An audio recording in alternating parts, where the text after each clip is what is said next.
I'm Bob Lundell, and I represent District 6 for the City Council. And District 6 basically is from McFarland Boulevard and Skyland Boulevard in that area all the way back toward Cottondale.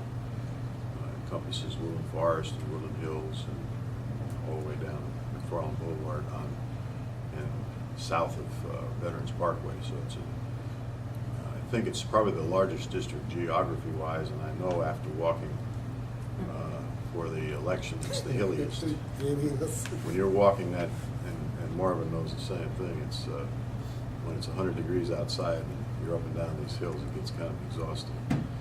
I was born in Greenwich, Connecticut, and as an aside, you can always remember who my doctor was that brought me into the world, because his name was George Daniels. I saw this, the other day, and I said, man, that's a familiar name. As far as the council goes, what we're working on currently, if you read the paper this morning, we had a discussion yesterday on the Alabama Power and the cutting of trees and so forth, just whacking these trees off. At least they whacked the top of my trees off and things like that, or whacked them up the side. So this week we're meeting with the vice president and some of his people of Alabama Power to see what we can do to.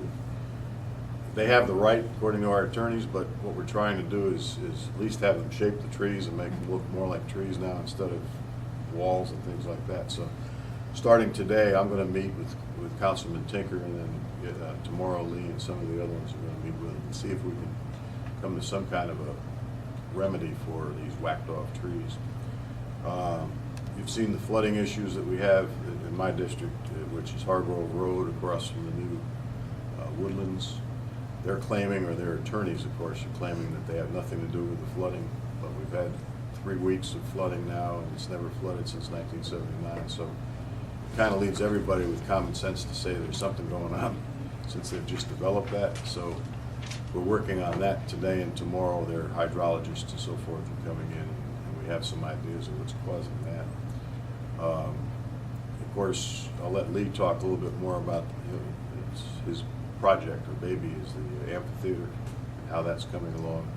We're held up we're about 2 months behind because of last year's heavy rains. Didn't allow us to go in there and prepare the ground, but now that we're out of the ground, it's coming along quite rapidly.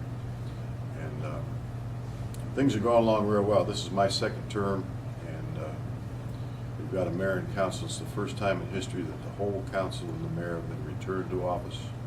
So that tells us that we were doing something right.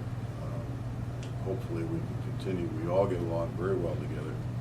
Any arguments or disagreements that we do have are done behind closed doors and not out in public. And I think that's very important to show that we're unified and so forth. And basically we haven't really had any bad arguments. We've all agreed in most things.